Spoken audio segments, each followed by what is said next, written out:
ദിവ്യാത്മാക്കൾക്കെല്ലാം വിനീതമായ നമസ്കാരം. നമ്മുടെ മനസ്സിൽ അന്തർലീനമായിരിക്കുന്ന ഈശ്വര ശക്തിയെ നമുക്ക് ഒരിക്കലും അറിയാൻ കഴിയുന്നില്ല. എന്നാൽ അതിനെ ഓർമ്മിപ്പിക്കാനുള്ള ഒരു സാഹചര്യമാണ് ക്ഷേത്രങ്ങളിലൂടെ നടക്കുന്നത്. ഈശ്വരൻ്റെ ഒരു സാന്നിധ്യം നമുക്ക് തരുന്നത് ക്ഷേത്രങ്ങളിൽ കൂടിയാണ്. എന്താണ് ഈശ്വരൻ എന്നറിഞ്ഞിട്ടൊന്നും അല്ല. ഒരു വിഗ്രഹമുണ്ടാക്കി അതിൽ പൂജിച്ച് മനസ്സിനെ അതിലേക്ക് പ്രവേശിപ്പിക്കുന്ന ചടങ്ങുകൾ. അങ്ങനെയാണ് ഋഷിമാരാൽ നിർമ്മിതമായ ക്ഷേത്ര സംസ്കാരം നമ്മളിലുണ്ടായത്. ആത്മീയമായ അല്ലെങ്കിൽ ദൈവീകമായ ഒരു ചിന്താധാര നമ്മുടെ മനസ്സിൽ ഉദയം ചെയ്യുന്നത് അവിടെ വെച്ചാണ്. എന്നാൽ ക്ഷേത്രങ്ങളിൽ ജനിക്കണം, ക്ഷേത്രത്തിൽ മരിക്കരുത് എന്നൊരു ചൊല്ലുണ്ട്. ക്ഷേത്ര സംസ്കാരം നമ്മൾക്കുണ്ടാവണം, ജനിക്കുമ്പോൾ അതുണ്ടാവണം. എന്നാൽ മരണം വരെയും അത് മാത്രം പോരാ. ആ ക്ഷേത്രത്തിൽ വെച്ച് ചില കാര്യങ്ങൾ കൂടി നമ്മൾ അറിയണം. എന്താണ് ഈശ്വരൻ?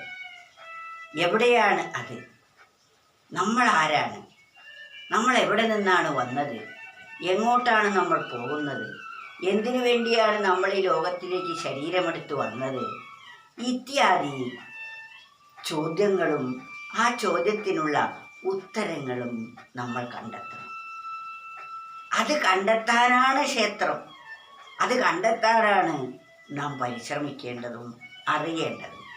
അതല്ലാതെ ക്ഷേത്രങ്ങൾ ചുറ്റിയാൽ ഗാത്രമാകും, ക്ഷേത്രത്തിൽ പൂട്ടു തുറക്കുകയില്ല, ഗാത്രേ വസിക്കുന്ന ദേവനെ കാണില്ല, ആർത്തി നശിക്കില്ല, സത്യം തന്നെ. ഒരു കവി എത്ര പരമസത്യമാണ് നമുക്ക് വിളിച്ചോതി തന്നിരിക്കുന്നത്. ഈ 4 വരി, ഈ ശ്ലോകം നാം നിരന്തരം മനനം ചെയ്യേണ്ടവയാണ്. ക്ഷേത്രങ്ങൾ ചുറ്റിയാൽ ഗാത്രമാകും. ക്ഷേത്രങ്ങളിലൂടെ നമ്മൾ എവിടെ പോയാലും ഗാത്രമാകും, ക്ഷേത്രത്തിൽ പൂട്ടു തുറക്കുകയില്ല. ശരീരമാകുന്ന ക്ഷേത്രം ഭഗവത്ഗീത 13-ാം അധ്യായത്തിൽ വളരെ വ്യക്തമായി പറഞ്ഞു തന്നിരിക്കുന്നു. ഇദം ശരീരം കൗന്ദേയ ക്ഷേത്രമിത്യഭിധീയതേ. ഈ ശരീരം തന്നെയാണ് ക്ഷേത്രം എന്ന് നീ അറിഞ്ഞാലും, പഞ്ചഭൂതങ്ങളും മനസ്സും ബുദ്ധിയും അഹങ്കാരവും ചേർന്നുണ്ടായ ഈ ശരീരമാണ് ക്ഷേത്രം. ഈ ക്ഷേത്രത്തെ അറിയുന്നത് ആരാണോ അതാണ് ക്ഷേത്രജ്ഞൻ.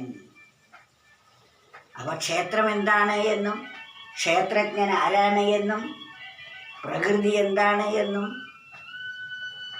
അതുപോലെ പുരുഷന്, ഈ പ്രകൃതിക്ക് ആധാരമായിരിക്കുന്ന പുരുഷൻ എന്താണ് എന്നും ജ്ഞാനം എന്താണ് എന്നും ജ്ഞേയം എന്താണ് എന്നും അറിയുന്നതാണ് 13-ാമത്തെ അധ്യായത്തിൽ വിവരിക്കുന്നത്.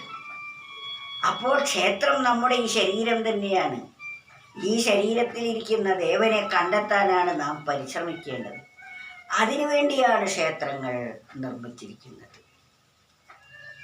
അല്ലാതെ ശരീരം ആദ്യമേ ശരീരം തന്നെ ക്ഷേത്രമാണ്, ക്ഷേത്രജ്ഞൻ എന്നത് ഞാൻ തന്നെയാണ് എന്ന് പറയുമ്പോൾ അഹന്തയായിരിക്കും വളരുക. അത് മനസ്സിലാവുകയുമില്ല. അതുകൊണ്ട് നമ്മുടെ മനസ്സിനൊരു പാകം വരുന്നതിന് വേണ്ടിയാണ് ക്ഷേത്രങ്ങളും അവിടെ പോയി നമ്മുടെ മനസ്സ് വേണ്ടത്ര പക്വത എത്തുമ്പോൾ ഈ തത്വസംഹിതകൾ ഉൾക്കൊള്ളുകയും വേണം. അതറിയാതെ, ക്ഷേത്രജ്ഞനെ അറിയാതെ ക്ഷേത്രങ്ങൾ എത്ര ചുറ്റിയാലും നമുക്കൊരിക്കലും ഗാത്രേ വസിക്കുന്ന ദേവനെ കാണില്ല. ഈ ശരീരമാകുന്ന ആ ക്ഷേത്രത്തിൽ വസിക്കുന്ന ദേവനെ കാണണമെങ്കിൽ അതിന് വേണ്ട ക്രിയകൾ നമ്മൾ ചെയ്തേ പറ്റൂ. അത് കാണാത്ത കാലം വരെ നമ്മുടെ മനസ്സിലെ ആർത്തി നശിക്കുകയേ ഇല്ല. പല വസ്തുക്കളോടുമുള്ള ആർത്തി വർദ്ധിക്കാൻ കാരണം ക്ഷേത്രജ്ഞനെ അറിയാത്തത് കൊണ്ടാണ്. ഞാൻ ആരാണെന്ന പരമസത്യം അറിയാത്തത് കൊണ്ടാണ്. അതറിയുകയാണ് നാം ചെയ്യേണ്ടത്. ക്ഷേത്രങ്ങൾ ചുറ്റിയാൽ ഗാത്രമാകും, ക്ഷേത്രത്തിൽ പൂട്ടു തുറക്കുകയില്ല. ഗാത്രേ വസിക്കുന്ന ദേവനെ കാണില്ല, ആർത്തി നശിക്കില്ല, സത്യം തന്നെ. ഇതൊരു പരമസത്യമാണ്. ഈ സത്യം നമ്മൾ ബോധിച്ച് ശരീരമാകുന്ന ക്ഷേത്രത്തിലെ ക്ഷേത്രജ്ഞനെ നാം അറിയേണ്ടിയിരിക്കുന്നു. അപ്പോൾ നമുക്ക് മനസ്സിലാകും നമ്മൾ ആരാണ് എന്ന്. ഇതൊന്നുകൂടി നമുക്ക് അയവിറക്കാം. ക്ഷേത്രങ്ങൾ ചുറ്റിയാൽ ഗാത്രമാകും, ക്ഷേത്രത്തിൽ പൂട്ടു തുറക്കുകയില്ല. ഗാത്രേ വസിക്കുന്ന ദേവനെ കാണില്ല, ആർത്തി നശിക്കില്ല, സത്യം തന്നെ.